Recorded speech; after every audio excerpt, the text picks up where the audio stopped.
Welcome to another episode of the Talk Show. I'm Jason Takhtadjian. Joined with me is a very special guest. She is absolutely crushing it in the world of motorsports, Jade Avedisian. Jade, how are you doing today? I'm doing well. I'm excited to talk and just excited to be on the show today. Absolutely. Welcome back home. I know you've just been all over the place, but you're originally from Clovis, right? Yes, I'm originally from Clovis, born and raised here. My family's born and raised, my parents. So I actually live in Mooresville, North Carolina now. I moved out there when 2023 when I was 16, so it was a big move for me just for racing. There's like a lot more NASCAR stuff, and it's just kind of the heart of racing in North Carolina. So I'm always excited to kind of come home, especially for the holidays, see all my friends, family, and especially my parents from here. That's awesome. I mean, just tell me about how you got into the world of racing, because for folks who don't know, you're 19 years old, right? And yes. You moved out of home, basically, 16 years old. Your family moved to North Carolina to pursue this dream.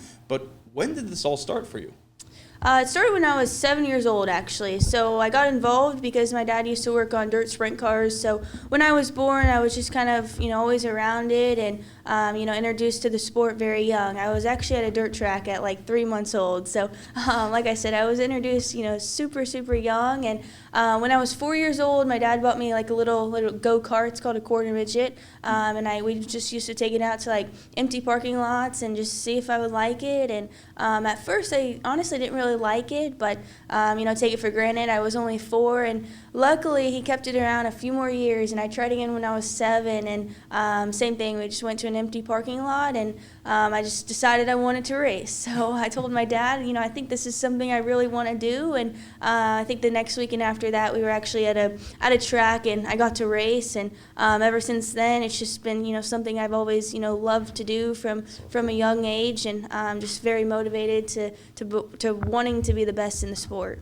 Wow, that's really awesome. I mean, it just shows how much support you had growing up to be able to do something that's very, you don't really think about, becoming like a race car driver professionally. You think about that like as a dream, as a kid, you want to be a race car driver. But I guess for you, just because you're still so young, at what point did it turn into like, oh, this is becoming a legit career? I would say, probably when I moved out to North Carolina, obviously that was, a big commitment by, my parents and, even just myself to kind of pick up and move that, I wanted to do it, legitimately and, hopefully, make a career out of it. So I'd say, when I was 16 and kind of had the opportunity to, move out there. And the reason I moved out there was I signed with Toyota Racing into 2023. So that was obviously, a pretty big step in my career. And honestly, when I went into that signing day, it was a super special day for me. And, I kind of always just told myself, like growing up when I was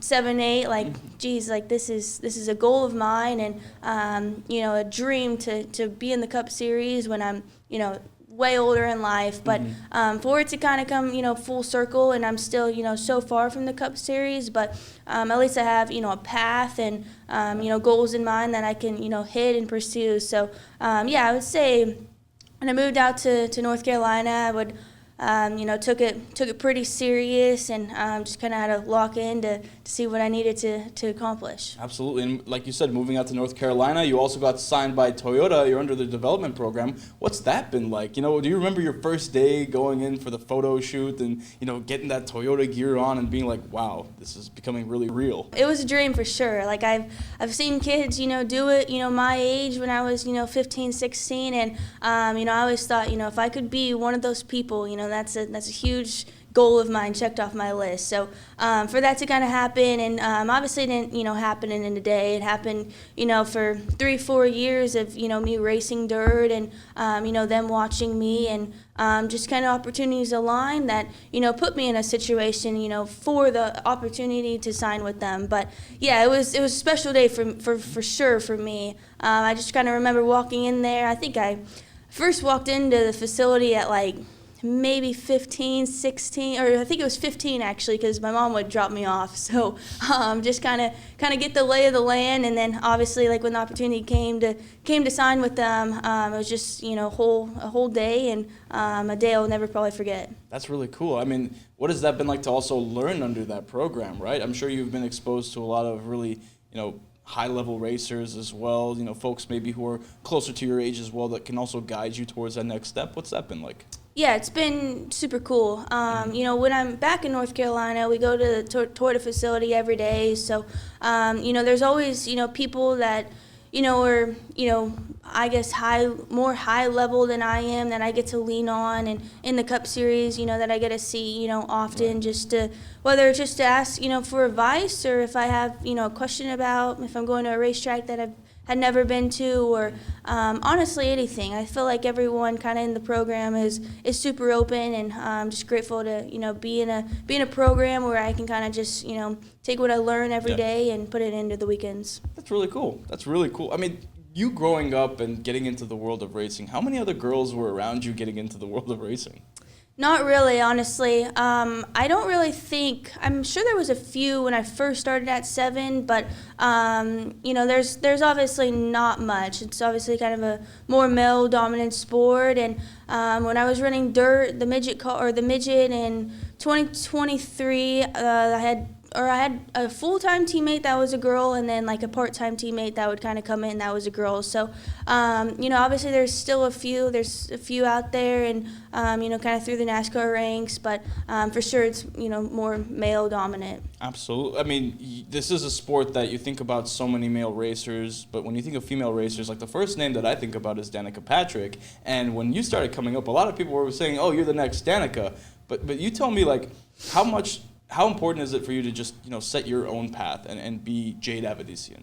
Yes, for sure. Obviously, you know, someone has made it like Danica, and, you know, kind of conquered, you know, I guess the goal to making it to the Cup Series, and, you know, everything else she did. But, yeah, at the bottom line, I want to be myself, and, you know, I want to make it in, you know, a certain way, and, I don't know, just kind of do my own thing. But I guess it's kind of refreshing to see someone that I guess has made it in the past. So, but yeah, like back to your point, I wanna make it in my own way, and honestly, just win races to get there. That is so cool. And speaking of winning races, great transition, because earlier this year, or actually not too long ago, right, you became the first woman to win an event across any Cars Tour division. How cool was that to be able to you know, get that achievement under your belt? Yeah, it's really cool. I think anytime, you know, you could put your name in the history books is obviously super special. So for me to do that, kind of, you know, one of my first starts on pavement too earlier this year was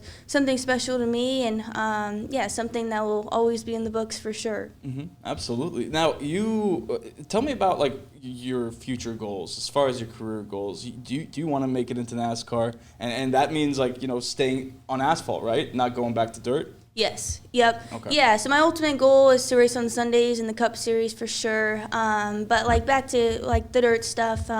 You know, obviously I'm done that since I was basically like 10 years old, racing dirt, and you know, all the dirt cars. So I got hurt last year, and that kind of took me, you know, a step back from the dirt program, and just kind of focused on asphalt. But for sure, like in the next few years, I'd love to kind of get back in the dirt car, just maybe in the off season, just for fun. But obviously, main priority and main focus for the next few years is pavement to get me better, and I guess more acclimated with what's kind of going on in that world. The cars are just so much different, and you know, even how the teams are kind of run are just so much different in the dirt world compared to that asphalt world. So yeah, I'd love to get back in the dirt car, but for sure, like, I got my one goal in mind is to make it to the Cup Series. So just kind of got to lock in on that path, and just kind of focus in. Absolutely. Now speaking of dirt and asphalt, I just thought of an interesting question just popped in my head. Is there a favorite track that you've ever raced, or is there a track that you want to race one day? Oh, probably in the dirt car. I would say when I went to Eldora Speedway, it's in Ohio. Okay. That was pretty cool. It's like the dirt cars, we don't run on too big of a racetrack. Like the biggest racetrack we go is a half mile, and it was Eldora. So I thought it was pretty cool, just to kind of, you know, run against the fence and, you know, have, you know, a lot of mile per hour. And pavement, I honestly don't have a favorite track yet. Okay. but those kind of racetracks are bigger. Like my stuff next year I'll race. There's like 1.5 mile racetracks, and we test Daytona in 2 weeks. So it's like, I think it's 2.5 miles or 2 miles. So they're a lot bigger. And then obviously like the NASCAR schedule, you'll go to some short tracks that are 1/2 mile. So yeah, I don't have a favorite one yet in the pavement world, but for the dirt world, I'd probably say Eldora. Okay, interesting. I remember you were actually on Fox 11 with Araxia Karapetyan for Armenian Heritage.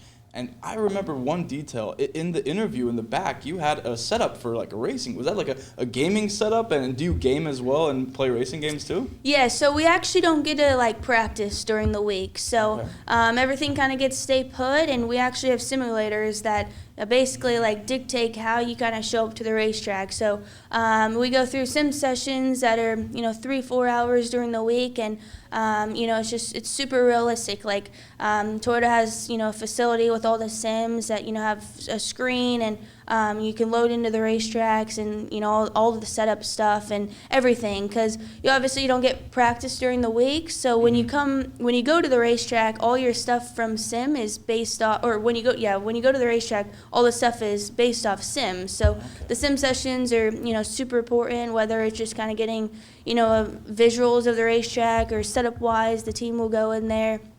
And then I actually have one at my house that's a little smaller if I just need to jump on at night, or just want to kind of race on. And there's called iRacing, and you kind of just load in with your friends and just go race. So 2 different sims there, but yeah, sim is super important in the pavement world just because you don't get a test during the week. Absolutely, it's not like Gran Turismo even at all, or Forza. It's no. a whole different system, way more complicated, right? Yeah, for sure. So it's pretty legit. Like the first time I went into sim, I was like, I didn't really know what to expect, and how realistic it's gonna be, and obviously nothing's as real as getting in the car, but it's as close as it can possibly get getting on sim to the real race car. So it's pretty cool for sure. Does it ever get like, does it mess with your mind when you first started racing with the sim, where like, let's say you're driving, you feel like you're like the aerodynamics or something of a car, almost like your mind plays tricks on you, and you feel that way too? No, I don't feel that way. Okay. I would say like on sim, I guess maybe like more road course stuff that you, I guess maybe get to push a little bit harder, or stuff like that, because if you wreck, it's just like a single button that you hit and you just reset it. So the real world is obviously a little bit different from that, but it's just great to kind of have that opportunity to throughout the week, just to, whether you wreck 10 times on sim, it doesn't really matter as long as you're ready to go for the weekend. So exactly, like you said, just press the button again. Yep. So luckily we got the reset button, but yeah, it's just a great tool for all the teams, and especially the drivers for sure. Awesome. So I want to ask you a question that maybe might take some time to walk through, but I will be honest. When it comes to the world of motorsports, I'm still learning, and I'm still trying to, understand, the series and the ladder, and like, the sort of like when you win, what's the next step? So could you kind of explain to the audience where you are right now and kind of where you want to be? Yeah, so next year I'll do like probably around 8 ARCA races.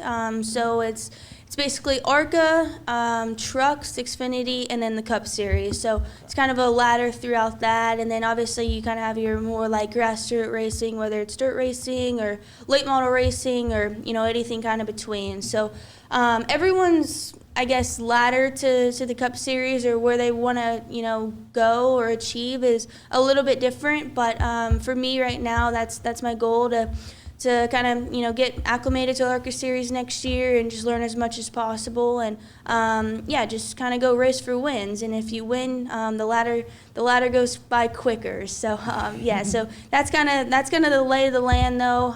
Obviously, you can skip whether it's trucks and go straight to Xfinity. It just kind of depends on I guess your people around you and the whole team decision. Absolutely. And your work has definitely been recognized, and it is being recognized on a massive scale. And I noticed your shirt. You have a Appeals shirt on. Tell me about that partnership. How did that kind of come together, and also how cool that is to support a local Central Valley farming company? Yeah, it's super cool, especially obviously that they're so close to my parents' house, and just kind of in the valley. So think it was 2020 or no, yeah, 2023, I believe. Philip actually saw a race. I think he watched it on YouTube of me racing, and he just kind of got my email and emailed me, and then obviously we kind of figured out that, oh wow, it's in the Valley, and I'm from the Valley, so the partnership just kind of worked out, and they're just, besides the partnership though, they're just a great family, and obviously Philip has done so much for me and my career, so.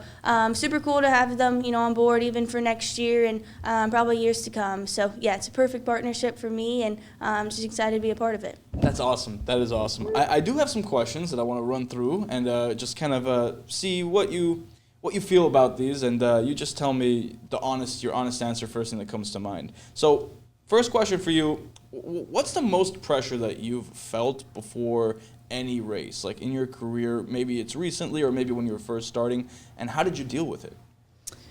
Yeah, obviously that's a big task in hand, is the pressure. And I remember one very, very good. I was racing for a championship in 2023, and the points were like super, super close going into the last night. I think the difference was like maybe 11 points, which is, I think it ended up being like 2 spots on the racetrack. So it was very, very close. And I remember going into the final night, and obviously, there's a lot of hype around, winning a championship, and a lot of pressure from, I guess, the people around you. But I just kind of remember like walking in, like I had done it all year. I knew what to do. I knew, what to expect, and honestly, I just kind of tried to just go race, with a clear mind, and go do the best I can, honestly. And obviously, kind of just ended up working out, and we won the championship.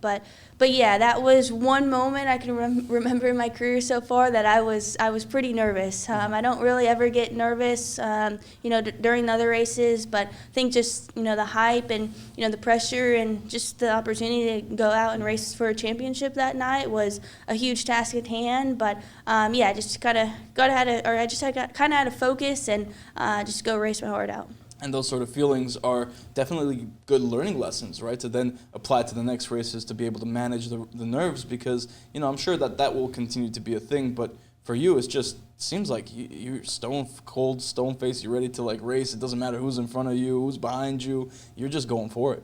Yeah, for sure. Like, I feel like I've always, tried to kind of be that way. And, it's easy it helps that, I like to do what I love to race. So at the end of the day, I get to do what I, love for basically a living right now. And, I just want to go, race my heart out and do the best I can, and, ultimately just be the winner. Absolutely. And see, when it comes with, racing at such a young age, I'm sure that there have been some sacrifices that you've made throughout the way.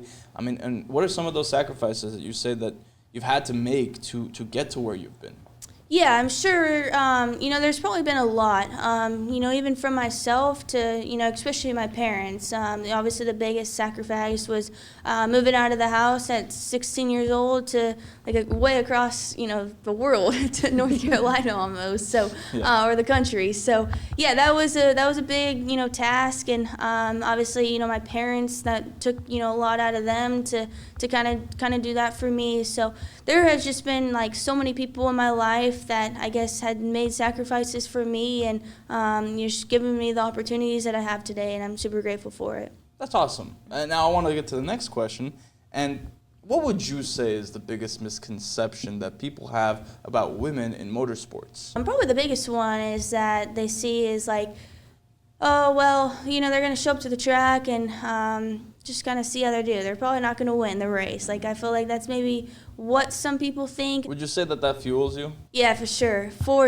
I love people's like opinions and stuff, and I love to hear it all, even if it's on like Twitter. I'm not a huge social media person, but I honestly love to just see it sometimes. So, and I'm sure everyone in the sport, everyone at some point will get a little hate, and I love to see it.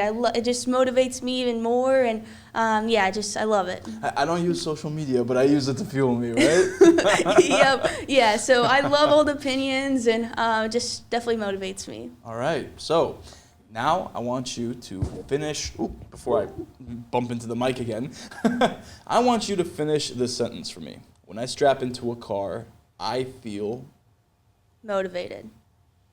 Okay. Motivated to win. That's what I would say. Okay. I mean, take me through that a little bit. Take me through that. Does it just like, once you get into the car, that's like I wouldn't say safe space, but like that's when you know, like, hey, this is where I'm supposed to be. This feels familiar. It's time to be like Jade the racer. Yes, for sure. Yeah, I'd say when I kind of get in, it's just, yeah, like you said, it's just quiet, and I put so much preparations in during the week that I can't wait to go racing on the weekends, honestly, and just trying to just get in the car and just go race and do the best I can. So yeah, I'd say that's kind of my safe space, and I obviously love it too. So it's fun, it's exciting, I guess, and just kind of everything above. Awesome. And one final quick fire question, I guess you could call it that way, is what's something that people say about you or your sport that tells you immediately they don't know what they're talking about? I don't know, actually. I feel like, I don't know. I don't probably have a good answer on this one. Okay. But I feel like everyone that says, oh, you race? I'm like, yeah, blah, blah, blah. And they're like, how fast does it go? And I'm like, that's always the number one question, which I would probably say the same thing if I didn't know what racing was and someone raced. So yeah, I would say that's probably the most asked questions I get, is how fast it is and like what the size of the car is. So honestly, it's two good questions, I will say, but those are the two top questions. Gotcha. So how fast does it go?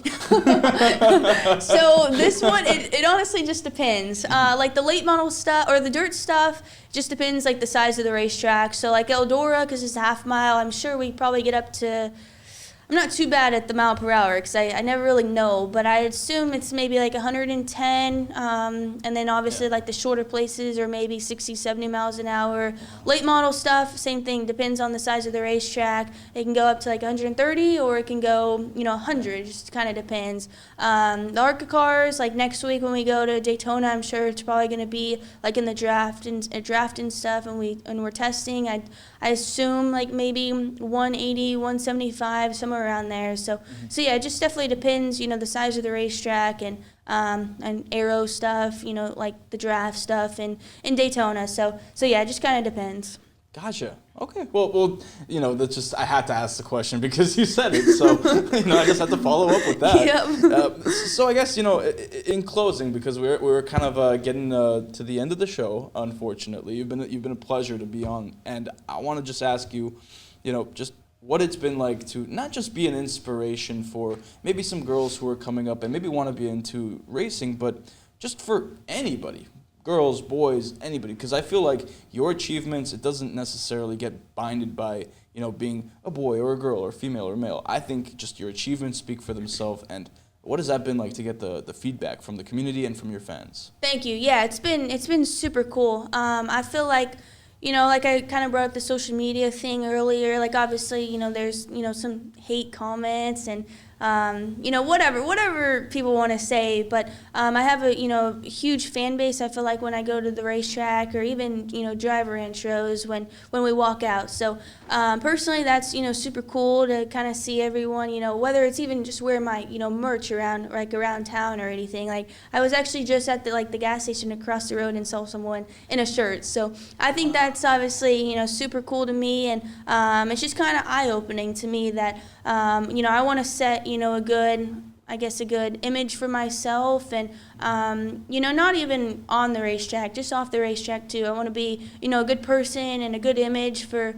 younger kids that look up to me, or even older kids. So I remember when I was young, and I would go up to if I was at dirt races and stuff, and I'd go up to the drivers and ask for an autograph or or a shirt or whatever. So now to kind of be on the flip side of that, and younger kids kind of come up to me, I think that's super cool and super special, and moments I'll never forget. Definitely surreal moment when you're not expecting it and somebody recognizes you or someone says that they're inspired by you, right? It still just doesn't feel real sometimes. Yes, for sure. Yeah, so that kind of stuff is cool. Like I said, even like obviously Mooresville is a huge, race town. So anytime you kind of go out to dinner, you kind of run into someone or see someone. So that stuff has definitely been like an adjustment, I guess. That that I'm always kind of, I guess, in the eye, and I'm sure a lot of people say that if they're playing sports or even high up in business, it's just kind of part of your job. So that stuff is cool, and I'm sure as I grow and along as or in my career, it's probably going to get more and more. But I look forward to those days. Absolutely. And tell me what it's been like to also get support from the Armenian community. Although that's been like the past maybe couple of years, especially with Armenian sports news, what that's been like to get support from the Armenian community. Yes, it's super cool. My dad is full Armenian, so I think I'm around half-ish. So yeah, it's really cool. I know my dad has like a lot of Armenian friends, and obviously our family is a lot Armenian, so it's super cool. And then obviously like the Instagram page that's Armenian, like the sports page it's cool to kind of see them post about me. So yeah, it's just been, I guess, special to kind of see how it is, and just kind of comes full circle. Absolutely, that's awesome. And just to leave everyone off, kind of what's the next thing coming for you? I know you're here back in town and you're just enjoying some time with family, but what's the next step for you in your career? Yeah, so next year I'll do the 8 to 10 or 8-ish ARCA races, and then around 25 super late model races. So that'll be my 2026 schedule, and then obviously years to come. So yeah, just excited to kind of be home in Clovis this week and enjoy the holidays with my family and take a little time off from racing and kind of the chaos throughout the years. So my first race, I think, is in February, so got a little time, but I'm already counting down the days for February. Alrighty. Thank you so much for being on the show, Jade. It was a pleasure having you, and I'm looking forward to seeing what you achieve in your career. Thank you again for being on the show. Thank you. Thanks for having me on.